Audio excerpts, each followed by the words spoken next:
चलिए कंटिन्यू करते हैं अपने chapter dissolution of partnership firm को, जिसके लिए हम कर रहे हैं उषा पब्लिकेशन की बुक सॉल्व। और आज हम करेंगे नेक्स्ट क्वेश्चन सॉल्व। पहले करते हैं सॉल्व 24th। ओके,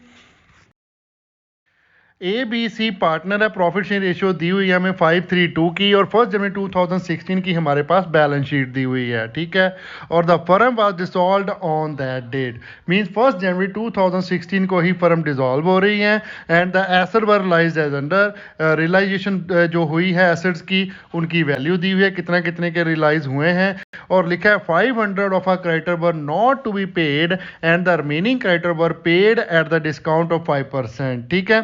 500 देना नहीं है, जो बचे हैं बाकी उनको 5% डिस्काउंट पर देना है, उनसे हमें 5% डिस्काउंट मिल गया, ठीक है।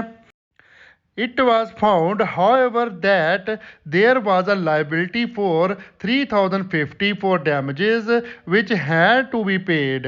अब liability एक और फाउंड हुई है कि वो damages वगैरह की liability थी, वो हमें पे करनी पड़ेगी। एक नई liability आ गई अनरिकॉर्डेड, तो पे कर देंगे, कोई बात नहीं। उसके बाद है एक्सपेंसेस अमाउंट ऑफ 1000, तो ये तो देने ही है। Give ledger account to close the books of firm, सभी लेजर अकाउंट आपको बनाने पड़ेंगे, बुक्स ऑफ अकाउंट्स क्लोज करनी है फर्म की, ठीक है। तीनों बन जाएंगे लेजर आपके, revaluation account, partners capital account and cash या फिर बैंक अकाउंट। हमारे पास कैश का बैलेंस दिया हुआ है, तो कैश अकाउंट ही यूज करेंगे हम इसमें, ओके। तो चलिए फिर फटाफट से प्रिपेयर करते हैं रियलाइजेशन अकाउंट, और जिसमें सबसे पहले हम क्या करेंगे, हमारे सभी एसेट्स एंड लायबिलिटी को ट्रांसफर कर देंगे। लायबिलिटीज करेंगे transfer credit sides and asset transfer करेंगे डेबिट साइड, ओके। तो सबसे पहले हमारे पास लायबिलिटी साइड है एक्सपेंड्री क्रेडिटर 11,500 के, तो ये हमारे क्रेडिट साइड जाएंगे, तो लिखिए bye sundry creditor 11,500। Next item है हमारे पास जर्नल रिजर्व 5000 का, तो ये हम कैपिटल अकाउंट में ट्रांसफर करेंगे, in profit sharing ratio distribute कर देंगे अमंग ऑल पार्टनर्स। उसके बाद हमारे पास है ही कैपिटल अकाउंट के बैलेंसेस, तो ये भी कैपिटल अकाउंट में जाएंगे, तो रियलाइजेशन अकाउंट में और कोई भी आइटम नहीं जाएगी, ओके। तो चलिए अब हम एसेट साइड से एसेट ट्रांसफर कर लेते हैं रियलाइजेशन अकाउंट की में। तो सबसे पहला एसेट है हमारे पास फर्नीचर एंड फिक्सचर 3000, तो डेबिट साइड जाएगा जो रियलाइजेशन अकाउंट की, तो लिखिए to furniture and fixture account 3000 rupees, okay. आपको इस क्वेश्चन को सॉल्व करने के लिए मैं सिंपल सा फंडा बताता हूं, रियलाइजेशन अकाउंट आपने प्रिपेयर कैसे करना है। सिंपली सभी एसेट्स एंड लायबिलिटीज को पहले ट्रांसफर कर लेना है, एज इट इज जैसे भी लिखी हुई है बैलेंस शीट में, डिट्टो कॉपी पेस्ट कर लीजिए। Liabilities credit side and assets debit side, ये चीज पहले करनी है, बाद में ही हम सारी रियलाइजेशन की एंट्रीज पढ़ेंगे कि कितने का क्या रियलाइज हुआ, या किसी को कितनी पेमेंट हुई है, किसको पेमेंट नहीं हुई है और क्यों नहीं हुई है, या एसेट किसने टेक ओवर किया है, एक्स ने किया, ए बी सी कौन से पार्टनर ने किया है, वो सारा कुछ हम बाद में देखेंगे। पहला स्टेप क्या है, रियलाइजेशन अकाउंट प्रिपेयर करिए और सबसे पहले डालिए लायबिलिटी हमारी credit side, asset debit side, okay.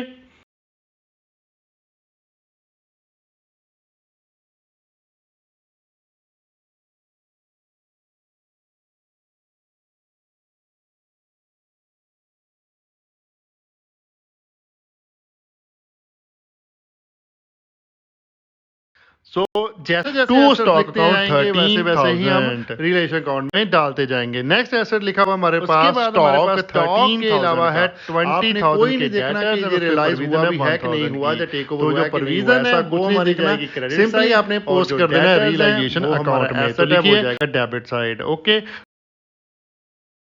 तो लिखिए फिर टू डेटर्स 20,000 एंड प्रोविजन डाल देते हैं क्रेडिट साइड, तो लिखिए by provision for doubtful debts 1000, okay.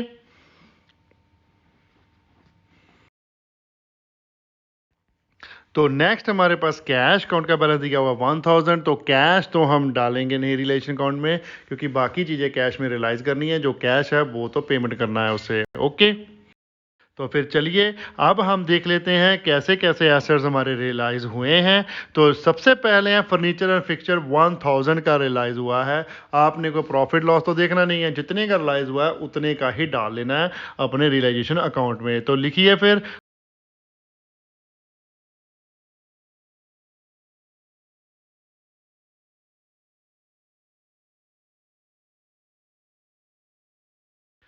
Next है हमारे पास स्टॉक। स्टॉक 10,000 का रिलाइज हुआ है, तो लिख दीजिए इसी कैश अकाउंट के नीचे डैश लगाकर लिख दीजिए स्टॉक 10,000। नेक्स्ट है हमारे पास डेटर्स 12,000 के, तो इसी कैश अकाउंट के नीचे लिख दीजिए डैश लगाकर debtors 12,000। Okay, as it is जितने कैश आता जाएगा वो एक ही कैश अकाउंट के नीचे हम एसेट्स के नेम लिखते जाएंगे और उनका अमाउंट लिखते जाएंगे।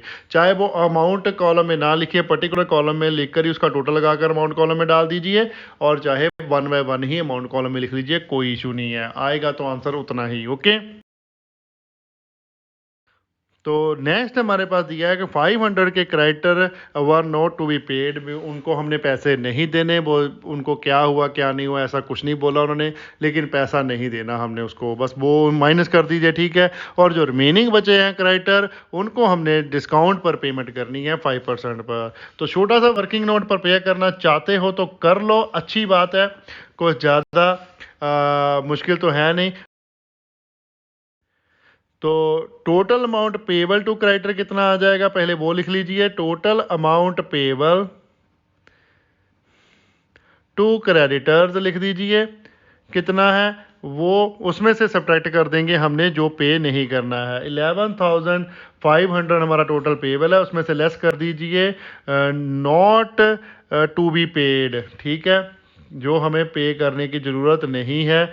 Not to be paid less कर दिया 500, तो हमारे पास बचा 11,000। तो इसमें से लेस कर देंगे हम डिस्काउंट एट द रेट 5%, तो 5% डिस्काउंट किया तो ये आया 550। ओके, तो ये लेस करने के बाद हमारे पास अमाउंट बचा 10,450 रुपीज़। ये हम क्या करेंगे, नेट पे, नेट पेड या फिर पेबल या पेड लिख लीजिए, नेट पेड जो हमने करना है। ओके, तो लिखिए इसको रियलाइजेशन अकाउंट में टू कैश लिखकर डैश लगाकर लिखिए क्रेडिटर 10,450 जो अभी हमने कैलकुलेट किया। ओके, तो ये वर्किंग आप शो कर देना अपने पेपर में। ओके, और क्रेडिटर के बाद दिया हुआ है कि it was found however that there was a liability of 3,050 for damages which had to be paid. अब कोई लायबिलिटी है लेकिन हमारी बुक्स में नहीं थी, अनरिकॉर्डेड है, पे करनी पड़ेगी, तो पे करनी है तो कर दीजिए, फिर बात रुकना क्यों, फिर लिख दीजिए इसको टू कैश के नीचे ही लिख दीजिए डैश लगाकर लायबिलिटी फॉर डैमेजेस कितना है 3,050 रुपीज़, ठीक है। नेक्स्ट हमें एक्सपेंसेस का अमाउंट दिया हुआ है रियलाइजेशन का, कितने हैं 1,000 के, तो वो भी पे करने पड़ेंगे, तो इसको लिख दीजिए टू कैश के नीचे ही डैश लगाकर एक्सपेंसेस 1,000। ओके, तो ये हमारा रिलेशन अकाउंट हो गया कंप्लीट। अब हम लगा लेते हैं इसका टोटल। तो डेबिट साइड टोटल आया हमारे पास 50,500 एंड क्रेडिट साइड का टोटल है हमारे पास 35,500। तो हमारा बैलेंस निकला क्रेडिट साइड कितना 15,000। तो ये 15,000 हमारा क्या निकला है, लॉस। तो लिखिए by loss on realisation account transfer to capital account of ABC। इन रेशो कौन सी है 5:3 में। ओके, सो ए का शेयर आ जाएगा 15,000 मल्टीप्लाई बाय 5 डिवाइडेड बाय 10 किया तो जो निकला 7,500, और बी का आ जाएगा 15,000 मल्टीप्लाई बाय 3 डिवाइडेड बाय 10 किया तो जो निकला 4,500, एंड सी का आ जाएगा 15,000 मल्टीप्लाई बाय 2 डिवाइडेड बाय 10 किया तो जो निकला 3,000। ओके, तो चलिए अब हम प्रिपेयर कर लेते हैं partners capital account A, B and C का, और सबसे पहले डालेंगे credit side by balance brought down. तो बैलेंसेस दिए हुए हैं हमारे पास बैलेंस शीट में कितने, ए का 10,000, बी का 8,000 और सी का 1,500। ओके, तो ये लिख दीजिए एज इट इज़, ए का लिख दीजिए 10,000, बी का लिख दीजिए 8,000 और सी का लिख दीजिए 1,500। ओके, तो चलिए आगे उसके बाद हम डिस्ट्रीब्यूट कर देंगे जर्नल ज़रब जो हमें बैलेंस शीट में दिए थे 5000 के, वो सभी पार्टनर्स में डिस्ट्रीब्यूट कर देते हैं। तो लिखिए बाय जर्नल ज़रब 5000 डिवाइडेड बाय 10 कर दीजिए, तो कॉमन निकल जाए कितना आया 500। तो ए का आ जाएगा 500 मल्टीप्लाई बाय उसके शेयर के साथ किया 5 के, तो ये आ गया 2500। बी का आ जाएगा 500 को 3 के साथ मल्टीप्लाई करेंगे तो 1500, और सी का आ जाएगा 2 के साथ मल्टीप्लाई करने के बाद 1000। ओके, और उसके अलावा और कोई भी ऐसा टेक ओवर या फिर कोई लाइबिलिटी पे वगैरह नहीं की किसी भी पार्टनर ने। तो सिंपली हमने जो रियलाइजेशन अकाउंट में ए बी सी की कैपिटल को डेबिट किया था, जो लॉस निकला था उसके साथ, तो डेबिट साइड ऑपरेट कर लेते हैं पार्टनर्स कैपिटल अकाउंट की। तो लिखिए टू रियलाइजेशन अकाउंट, ब्रैकेट में लिख दीजिए लॉस, अमाउंट जितना हमने कैलकुलेट किया था एज इट इज लिख देंगे। ए का किया था 7500, बी का है 4500 एंड सी का है 3000। ओके, तो चलिए फिर अब हम कर लेते हैं इसकी बैलेंसिंग, और तो कोई आइटम इसमें आने वाले नहीं है। तो ए के डेबिट का टोटल है हमारे पास 7500 एंड क्रेडिट का टोटल है 12500। तो बैलेंस निकला डेबिट साइड, क्रेडिट बैलेंस निकला 5000 का। तो क्या निकला ये टू कैश अकाउंट, ब्रैकेट में लिख दीजिए बैलेंसिंग फिगर, मींस ये हमने पेमेंट करनी है। ओके, सेम वे बी का कैलकुलेट कर लेते हैं। बी के डेबिट साइड है 4500 एंड क्रेडिट साइड का टोटल है 9500। इसका भी बैलेंस कितना आया 5000 ही। तो इसको भी वहां पर लिख दिए कैश अकाउंट के सामने 5000, इसको भी पैसे देने ही पड़ेंगे। नेक्स्ट सी का कर लेते हैं बैलेंस। सी के डेबिट साइड है हमारे पास 3000 और कैश का टोटल है 2500। तो सी का बैलेंस निकला डेबिट, क्रेडिट साइड, तो लिखिए कितना 500। इसके सामने भी लिख दीजिए by cash account, means C हमारा करेगा पे, ओके, फर्म को पैसे। तो ये हमारा कैपिटल अकाउंट भी हो गया कंप्लीट। अब हम पर पे कर लेते हैं हमारा कैश अकाउंट। कैश अकाउंट में हम सबसे पहले क्या डालेंगे, बैलेंस ब्रॉट डाउन। तो कैश का बैलेंस डेबिट साइड होता है, तो डेबिट साइड लिखेंगे टू बैलेंस ब्रॉट डाउन। हमारे पास कैश बैलेंस दिया हुआ है बैलेंस शीट में कितना 1000, तो लिख दीजिए यहाँ पर 1000। ओके, उसके बाद हमने कैश यूज़ किया है रियलाइजेशन अकाउंट की credit side bye cash account, उसमें हमने कैश को डेबिट किया है और क्रेडिट साइड भी यूज़ किया, तो डेबिट साइड भी किया है, तो वो बाद में देखेंगे, अभी पहले क्रेडिट साइड वाला लिख लीजिए। तो लिखिए टू रियलाइजेशन अकाउंट और डैश लगा कर लिख दीजिए। सबसे पहले हमारे पास क्या था, फिक्सचर एंड फर्नीचर। तो फिक्सचर एंड फर्नीचर कितने का था 1000 का। एंड उसके बाद लिख दीजिए स्टॉक। स्टॉक है हमारे पास रियलाइज हुआ था 10000 का, और लास्ट में रियलाइज हुआ था हमारा डेटर। डेटर कितने से रियलाइज हुआ था 12000 से। ओके, तो इतने हमारे पास पैसे आए हैं।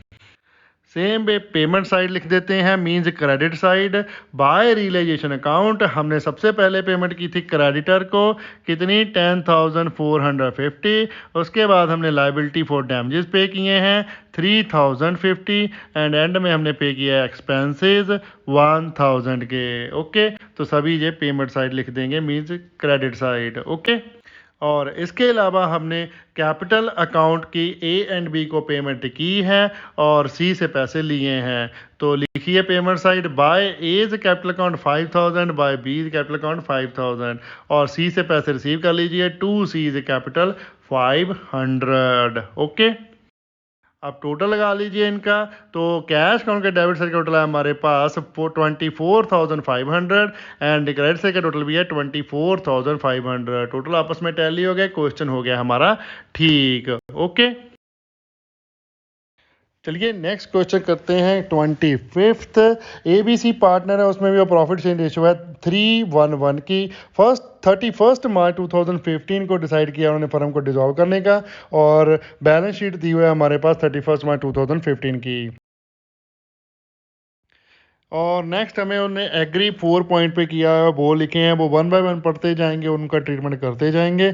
और लास्ट में लिखा है prepare necessary account to close the books of firm. तो सभी अकाउंट्स इसमें भी प्रिपेयर करने पड़ेंगे हमें, रियलाइजेशन अकाउंट भी, पार्टनर्स कैपिटल अकाउंट भी एंड कैश अकाउंट भी। ओके,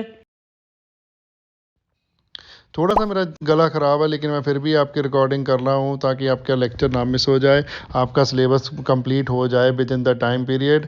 और मैं चाहता हूँ कि आप भी हमारी थोड़ी हेल्प करें, हम इतना हार्ड वर्क कर रहे हैं, हमें भी आप थोड़ा सा ही लाइक दे दीजिए करें। वीडियो को देखते देखते लाइक करने में कुछ नहीं जाता, ज़्यादा टाइम नहीं लगता। 95% जो बच्चे हैं ना वो अनसब्सक्राइब्ड हैं जो हमारे लेक्चर देख रहे हैं, ठीक है। तो 5% बच्चों ने ही चैनल को सब्सक्राइब किया हुआ है। बाकी जो भी नए बच्चे आते हैं चैनल पर वीडियोस देखते हैं, या फिर पुराने बच्चे वीडियोस देख रहे हैं बट अनसब्सक्राइब्ड बच्चे ही हैं वो सारे। तो मैं रिक्वेस्ट करूंगा चैनल को सब्सक्राइब जरूर करें, कमेंट कीजिए, जस्ट थैंक्स लिख दीजिए, एक स्माइली ही भेज दीजिए जो अपना थैंक्स वाला है, ओके। या लाइक और कमेंट और शेयर ज़रूर कीजिए। वीडियो को शेयर नहीं करना वो मत की कोई बात नहीं, जो कर सकता है तो बहुत अच्छी बात है, करना चाहिए, लेकिन लाइक तो मस्त है ना। वीडियो को लाइक जरूर कीजिए करें और चैनल को सब्सक्राइब तो कर ही लीजिए। अनसब्सक्राइब ही सारे बच्चे देख रहे हैं, अगर हम इतनी मेहनत कर रहे हैं तो सब्सक्राइब कर भी लोगे, उसके कौन सा पैसे लग रहे हैं यार। तो हमें थोड़ा सा अप्रिसिएशन मिल जाएगा, उससे हम भी मोटिवेट होंगे और ज़्यादा अच्छे से काम करेंगे और हमारा चैनल भी ग्रो करेगा। हम फैमिली हैं एक, सभी एक साथ ही ग्रो करेंगे ना। तो आगे आपके लिए हमने नोट्स भी लेकर आने हैं, रिवीजन नोट्स वगैरह भी प्लान कर रहे हैं कि आपके रिवीजन के बारे में भी कैसे आपको रिवीजन भी फटाफट से करवाई जाए। तो इसलिए चैनल को सब्सक्राइब कर लीजिए ताकि आपको सभी अपडेट्स मिलती रहें। बेल को प्रेस करना मत भूलना। तो चलिए प्रिपेयर करिए रियलाइजेशन अकाउंट, और सबसे पहले हम सभी एसेट्स एंड लाइबिलिटीज़ को ट्रांसफ़र करेंगे रियलाइजेशन अकाउंट में। और सबसे पहले हमारे पास लाइबिलिटी है एक क्रेडिटर्स की, तो क्रेडिटर हम कहाँ डालेंगे, क्रेडिट साइड। तो लिखिए रियलाइजेशन अकाउंट की बाय क्रेडिटर्स 6000।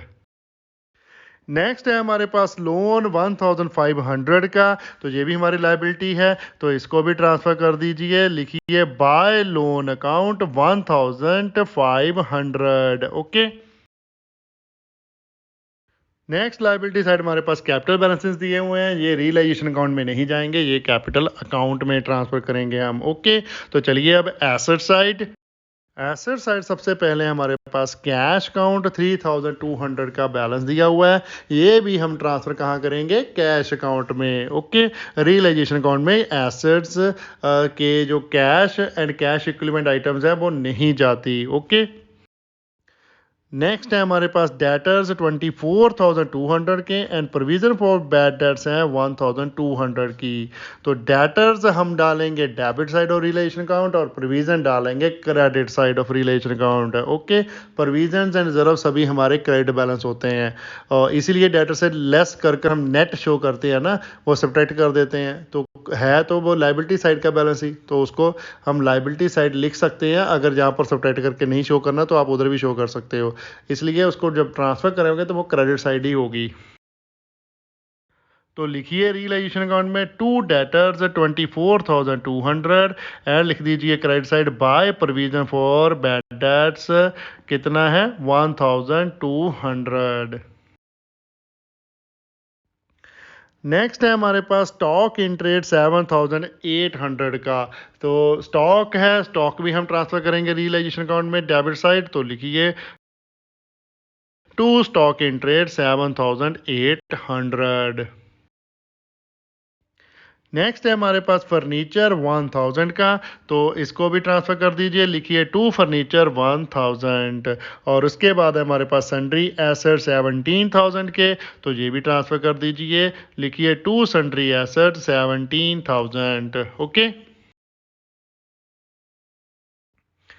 तो ये हमारे एसेट्स एंड लाइबिलिटीज़ हो गए ट्रांसफ़र। अब चलते हैं हम नीचे और देखते हैं क्या क्या रियलाइजेशन हुई हैं। सबसे पहले पॉइंट में लिखा है A is to take over furniture at 800, उसने फर्नीचर टेक ओवर कर लिया है। एंड डेटर टेक ओवर किया 20,000 के, उस जितना अमाउंट है उसके अगेंस्ट 17,200 उसने पे किया है, मतलब एग्री हुआ कि पे करेगा। एंड क्रेडिटर्स हैं 6,000 के जो पे करेगा वो, ओके। तो चलिए फिर डाल देते हैं इसको। लिखिए by A's capital account, dash लगाकर लिख दीजिए सबसे पहले फर्नीचर 800 का, और फिर लिख दीजिए डेटर्स 17,200 के। ओके, और इसके बाद लिख देंगे जो उसने क्रेडिटर बोला है कि वो पे करेगा, तो वो लिखेंगे हम डेबिट साइड। तो लिखिए to A's capital account, bracket में लिख दीजिए क्रेडिटर 6,000। ओके, सो ए के कैपिटल अकाउंट का टोटल बाहर निकल के आ जाएगा 18,000।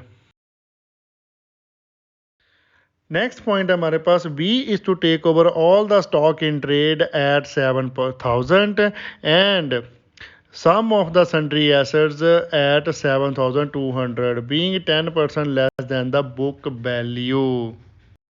अब जो उसने जो स्टॉक इन ट्रेड किया है वो तो सीधा सीधा 7,000 का ले लिया, सारे का सारा स्टॉक। तो लिख दीजिए उसको पहले बाय बीज कैपिटल अकाउंट, डैश लगाकर लिखिए stock in trade 7,000। Okay, second उसने सन्ड्री एसेट 7,200 के लिए है, लेकिन हमें इसकी वैल्यू निकालनी पड़ेगी कि बुक वैल्यू है कितनी। वो हमें गिवन नहीं है। वो बोला है कि जितने के रिलाइज हुए हैं ना वो 10% है लेस अपनी बुक वैल्यू से। तो बुक वैल्यू से 10% लेस है, ना कि जो रिलाइज वैल्यू हो उसका 10%। तो वो कैलकुलेशन करनी पड़ेगी। फिलहाल के लिए तो लिख दीजिए डैश लगा के सन्ड्री एसेट 7,200 के। तो बी के कैपिटल का टोटल आ जाएगा 14,200। ओके, अब जो वैल्यू कितनी बनती है वो कैलकुलेट कर लेते हैं। आगे जो एसेट बैलेंस रियलाइज करना है उसके लिए हमें हेल्पफुल होगी। ठीक है, तो वर्किंग नोट पर पे कर लीजिए। लिखे calculation of book value of sundry asset taken over by B. Formula है हमारे पास, take value of asset taken over the realised value multiply by 100 divided by 100 minus कर दीजिए रेट। आपको 100 वैल्यू निकल जाएगी, मींस बुक वैल्यू हमारी 100 है और माइनस करके 90% है ना हमारे पास, तो वो हमने माइनस करके नीचे लिख लिया। तो आ जाएगा amount 7,200 multiply by 100 divided by 100 minus 10। तो ये बचा 7,200 multiply by 100 divided bye 90।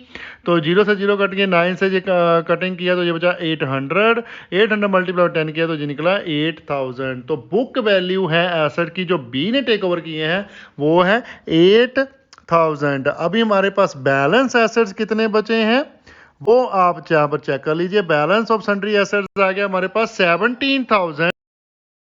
17,000 minus कर दीजिए जितने के बी ने टेक ओवर कर लिए हैं 8,000 के, तो बैलेंस एसेट है हमारे पास 9,000 का। ओके, अब नेक्स्ट पॉइंट हमारे पास लिखा हुआ है, C is to be take over the remaining sundry asset at 90% of the book value. अब जो ये भी एसेट है वो भी 90% पे ले लिए। हमने बैलेंस अमाउंट निकाल लिया 9,000 है, तो 9,000 का 90% कर लीजिए, वो अमाउंट पे उसने टेक ओवर कर लिया senior remaining assets. Okay, less 100 as a discount and assume the responsibility for the discharge of the loan together with accrued interest of ₹30 which has not been recorded in the books। Sundry assets तो लिए ही हैं उसने 100 rupees के discount पर भी साथ में, लेकिन जो लाइबिलिटी है वो भी डिस्चार्ज करने के लिए वो तैयार है, और लोन की विद इंटरेस्ट 30 रुपीज़ का जो बुक्स में हमने रिकॉर्ड किया ही नहीं था, तो वो भी हम पे करेंगे ना। मतलब सी को तो क्रेडिट मिलेगा ही, उसका पे करना बनता था, अब सी पे करेगा वो। ओके, तो सी ने सन्ड्री एसेट का बैलेंस कितने में उठाया लिख लीजिए, इसका वर्किंग नोट बना लेते हैं। Calculate the amount of sundry asset taken over by C, कितना आ जाएगा book value multiply by taken over percentage. ठीक है, बुक वैल्यू 9,000 मल्टीप्लाई कर दीजिए 90%, तो ये निकला 8,100। उसमें से माइनस कर दीजिए 100 रुपीज़ डिस्काउंट, तो टोटल एसेट उसने ले लिए कितने में 8,000 में। ओके, तो चलिए लिखिए इसको बाय सीज कैपिटल, ब्रैकेट में लिख दीजिए जहां पर सन्ड्री एसेट्स 8,000 आ जाएगा अमाउंट। ओके, एंड उसके अलावा उसने लाइबिलिटी ली है वो लिख देते हैं यहाँ पर। तो लिखिए टू सीज कैपिटल डैश लगाकर लिख दीजिए लोन 1500 का, और उस पर लिख दीजिए इंटरेस्ट जो आउटस्टैंडिंग है हमारा कितना 30 रुपीज़ का। ओके, नेक्स्ट है हमारे पास point 4, expenses of dissolution were 270 rupees, the remaining debtor were sold at the date collected agency for 50% of the book value. तो चलिए लिखिए debit side to cash account dash लगा कर लिख दीजिए एक्सपेंसेस 270 के हैं, जे पे कर दिए हमने सीधे सीधे। उसके बाद जो डेटर्स हैं वो कलेक्ट किए हैं ओनली 50%, तो वो लिख देते हैं डेबिट सॉरी क्रेडिट साइड। तो लिखिए बाय कैश अकाउंट ब्रैकेट में लिख दीजिए डेटर्स। ओके, डेटर्स थे हमारे 24,200 के, जिसमें से 20,000 के टेक ओवर कर लिए थे ए ने, 17,200 वो तो हमें लेना देना नहीं कुछ भी। हमारे बैलेंस थे कितने 4,200 के, उसको 50% पे हमने बेचा है। तो 50% कर दीजिए 4,200 का, ये छोटा सा वर्किंग नोट पर पे कर लीजिए आप, ठीक है। तो ये बन जाएगा हमारे पास 2,100। ओके, तो ये हमारा कैश में आ जाएगा, इतने हमारे पास पैसे आ गए। तो चलिए ये सभी आइटम का ट्रीटमेंट हो चुका है। अब रियलाइजेशन अकाउंट के हम बैलेंसिंग कर लेते हैं। तो डेबिट से अकाउंट लाया हमारे पास 57,800 एंड क्रेडिट से अकाउंट लाया हमारे पास 51,000 है टोटल। तो बैलेंस हमारा निकला है 6,800। ठीक है, क्या निकला जी हमारा लॉस, क्योंकि क्रेडिट साइड बैलेंस आया है। तो लिखिए इसको by loss on realisation account transfer to partners capital account A B and C. Ratio है हमारे पास 3:1 की, उसमें हम इसको ट्रांसफर कर देंगे। ए का शेयर आ जाएगा 6,800 मल्टीप्लाई बाय 3 डिवाइडेड बाय 5 किया तो ये निकला 4,080 रुपीज़। बी का आ जाएगा 6,800 मल्टीप्लाई बाय 1 डिवाइडेड बाय 5 किया तो ये निकला 1,360 एंड सेम ही सी का आ जाएगा 1,360। ओके, तो ये हमारा रिलेशन अकाउंट हो गया कंप्लीट। अब हम प्रिपेयर कर लेते हैं पार्टनर्स कैपिटल अकाउंट। तो पार्टनर्स कैपिटल अकाउंट में सबसे पहले हम तीनों पार्टनर्स का अकाउंट पे कर लेंगे ए बी एंड सी का, और सबसे पहले डालेंगे by balance brought down. Balances हमें दिए हुए हैं बैलेंस शीट में, ए का 27,500, बी का 10,000, सी का 7,000। तो एज इट इज लिख दीजिए, ए का 27,500, बी का आ जाएगा 10,000 एंड सी का आ जाएगा 7,000। ओके, और उसके बाद हम करेंगे जो रियलाइजेशन अकाउंट में से हमने एंट्रीज डाली हुई हैं पार्टनर्स कैपिटल अकाउंट को, चाहे टोटल उठाकर ही लिख दीजिए और चाहे 1 बाय 1 कर लीजिए, एक ही बात है, जैसे भी करना है, करना तो पड़ेगा ही सारा। ओके,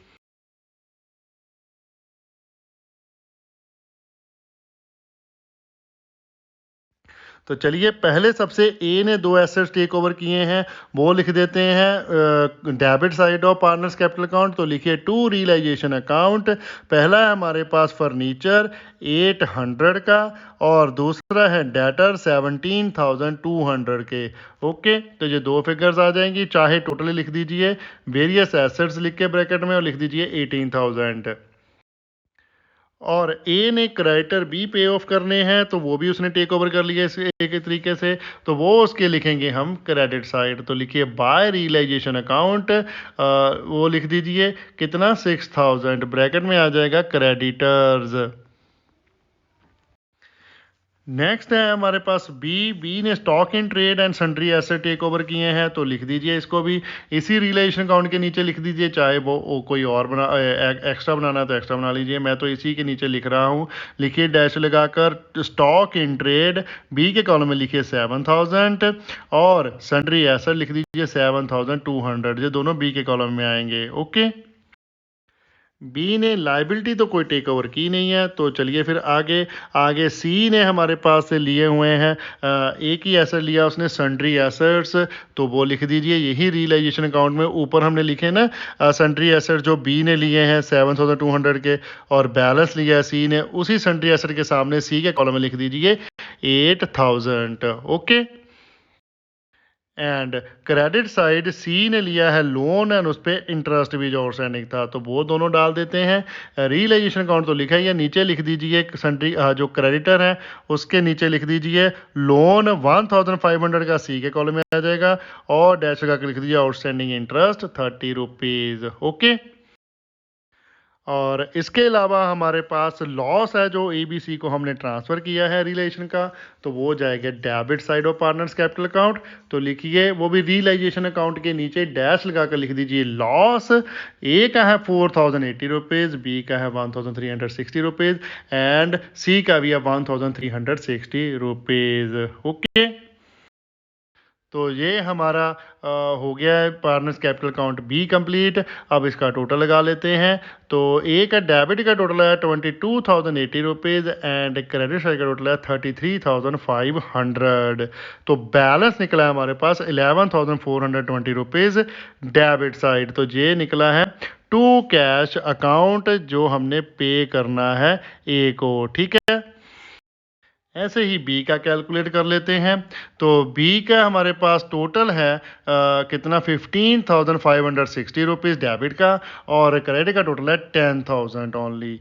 तो बी का बैलेंस निकला क्रेडिट साइड, तो लिखिए बाय कैश अकाउंट 5,560 रुपीज़।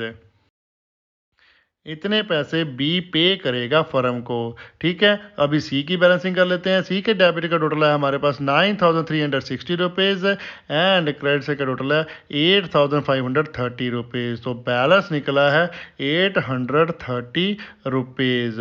ठीक है, तो ये भी टू कैश है, सी भी पे करेगा बिजनेस को। ओके, तो ये हमारा पार्टनर्स कैपिटल अकाउंट बी हो गया है कंप्लीट। अब हम पर पे कर लेते हैं हमारा कैश अकाउंट। तो कैश अकाउंट का बैलेंस दिया हुआ बैलेंस शीट में 3,200। तो सबसे पहले हम यही डालेंगे। तो लिखिए debit side to balance brought down 3,200। उसके बाद हमारे पास रियलाइजेशन अकाउंट में हमने एक पेमेंट रिसीव की थी डेटर्स की और एक एक्सपेंसेस का अमाउंट पे किया है, तो दोनों डाल देते हैं। पहले डेबिट साइड लिख लीजिए टू रियलाइजेशन अकाउंट, ब्रैकेट में लिख लीजिए सन्ड्री एसेट्स, नहीं सॉरी डेटर्स थे, डेटर्स लिख दीजिए ब्रैकेट में। ये कितने के 2,100 के। ओके, एंड नेक्स्ट जो पेमेंट की है वो लिख देते हैं क्रेडिट साइड, लिखिए बाय रियलाइजेशन अकाउंट, ब्रैकेट में लिख दीजिए एक्सपेंसेस, कितने के हैं 270 रुपीज़। उसके अलावा कैश अकाउंट हमने यूज़ किया पार्टनर्स कैपिटल अकाउंट में, ए को पेमेंट करने के लिए और बी सी से रिसीव करने के लिए। तो पहले रिसीव कर लेते हैं। तो लिखिए debit side to B the capital account 5,560 rupees आ जाएगा, to C the capital account 830 rupees. जो बैलेंस निकला था वो यहाँ पर लिख दिया हमने। ओके, और क्रेडिट साइड पेमेंट कर देंगे ए को, तो लिख दीजिए by A the capital account 11,420 rupees. Okay, तो टोटल लगा लीजिए अब इसके। डेबिट का टोटल है 11,690 रुपीज़ एंड क्रेडिट का टोटल भी है 11,690 रुपीज़। तो आपस में टोटल टैली हो चुके हैं, तो क्वेश्चन हो गया हमारा कंप्लीट। ओके, टॉपिक का एंड हम करते हैं यहाँ पर। अगर कोई भी कंफ्यूजन है तो प्लीज़ कमेंट कीजिए, हम कमेंट में आपका रिप्लाई करेंगे, जितना जल्दी हो सके उतनी रिप्लाई करने की कोशिश करेंगे। वीडियो को लाइक करना मत भूलिएगा, कमेंट कीजिए और शेयर करें अपने फ्रेंड्स एंड रिलेटिव के साथ जितना ज़्यादा हो सकता है। चैनल को सब्सक्राइब करना मत भूलिएगा, बेल आइकन को प्रेस करें ताकि आपको लेटेस्ट वीडियो की नोटिफिकेशन मिल सके। Thanks for watching, bye bye, good morning, good afternoon, good evening, good night. जब भी आप वीडियो को देख रहे हो, सत श्री अकाल।